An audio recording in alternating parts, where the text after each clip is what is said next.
அஸ்ஸலாமு அலைக்கும் வரஹ்மத்துல்லாஹி தஆலா வபரகாத்துஹு. அன்பானவர்களே, பூனை ஆணை என்ற தலைப்பிலே பூனை சம்பந்தமான சில விஷயங்களை நாம் பார்ப்போம்.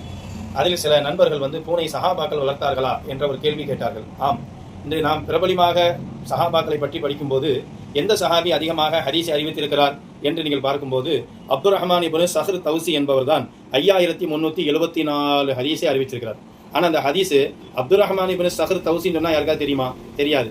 அபூ ஹுரைரா, பூனையின் தந்தை என்று அவர் சொன்னால்தான் அவரை அறிய முடியும். ஏன்னா நபிகள் நாயகம் ஸல்லல்லாஹு அலைஹி வஸல்லம் அவர்கள் எப்போதெல்லாம் அபூ ஹுரைராவை சந்திக்கிறாரோ அபூ ஹுரைரா தன்னுடைய கையில மணிக்கட்டில சின்ன குட்டி பூனையோடு அலைந்து கொண்டே இருப்பார்.